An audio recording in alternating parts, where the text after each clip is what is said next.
Hello दोस्तों, welcome back to my channel Knowledgeable Brain. और आज हम इस वीडियो में डिस्कस करने वाले हैं एमिली डिकिंसन की poem I can not live with you के बारे में। दोस्तों, मैंने ऑलरेडी इस पोयम को लाइन बाय लाइन डिस्कस करा है अपनी चैनल पे, आप जाके देख सकते हैं।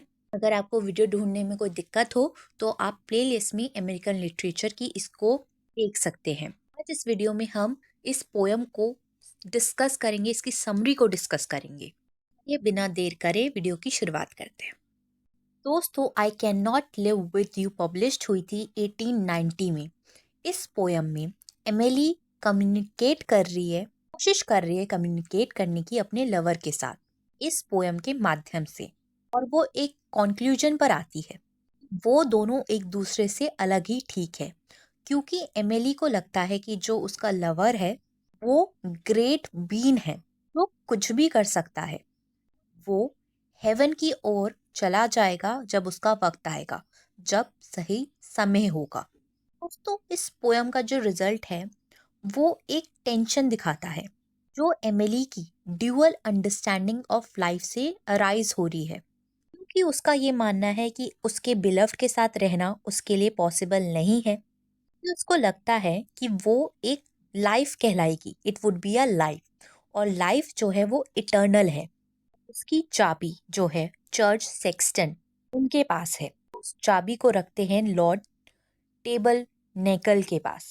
ये वो कहती हैं the cup of human life जो है वो कोई भी पवित्र वाइन को होल्ड नहीं कर सकती है, जिसकी वजह से जो हाउस वाइफ है वो उसको डिस्कार्ड कर देती है। वो टूट जाता है, बिखर जाता है, तो उसको रिप्लेस कर दिया जाता है न्यू वेयर के साथ। मतलब कि वो भी एक कप की तरह है, अगर वो टूट जाती है, बिखर जाती है, तो उसको रिप्लेस कर दिया जाता है। आगे वो कहती हैं कि वो अपने बिलव्ड के साथ मर नहीं सकती, कि दूसरे लोग जो हैं, अदर जो हैं, वो इंट्रूड कर सकते हैं इस बारे में। वो आगे बोलती हैं कि जो राइवल्स हैं किसी भी पॉसिबल पैक्ट पर स्पाई कर सकते हैं, जासूसी कर सकते हैं। वो एक मेटाफिजिकल डिवाइन अदर है, उसको डेथ के साथ साथ लाइफ में भी फर्स्ट राइट मिलता है, पहला हक मिलता है। कहती है कि हमारा मिलना भी मुश्किल है, क्योंकि मैंने पाप किए हैं और मैं हेवन में नहीं आ सकती, और अगर मैं आई तो जीसस हमें पनिश करेंगे।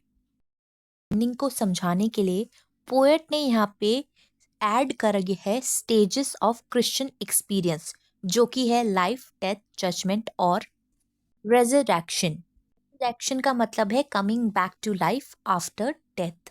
ये वो बोलती हैं कि वो अपने आप को पैराडाइज में शामिल नहीं कर सकती है। अगर वो ऐसा करती हैं, उन्हें और उनके बिलव्ड को दोनों को ही सफर करना पड़ेगा डैम्नेशन की वजह से, मतलब कि रिलीजियस सिन की वजह से। कहती है कि मैं इससे भी ज्यादा लोअर चली जाऊंगी अगर मैं ऐसा करती हूँ, और फिर भी हम दोनों एक दूसरे से मिल नहीं पाएंगे।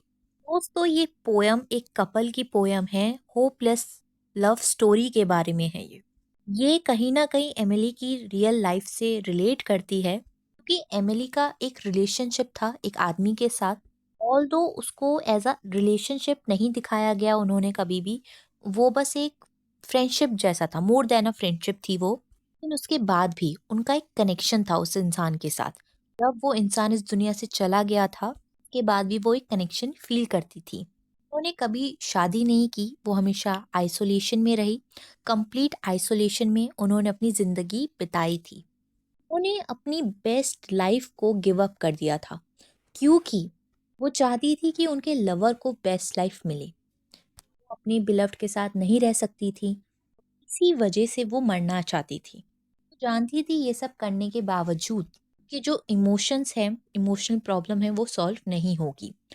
हाउएवर, एमिली जो है रीडर्स को बताती है अगर स्पीकर सेव्ड हो जाए, उसका जो लवर है वो लॉस्ट है अभी भी, वो भी लॉस्ट हो जाएंगी हेल में अगर उनके पास उनका लवर नहीं होगा।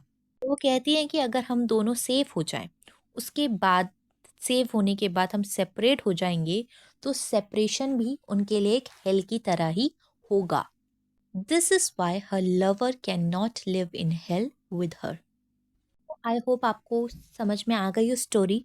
और वीडियोस देखने के लिए हमारे चैनल को लाइक करें, शेयर करें और सब्सक्राइब करना ना भूलें। अगली बार फिर मिलेंगे एक और नई वीडियो के साथ। Thank you for watching this video.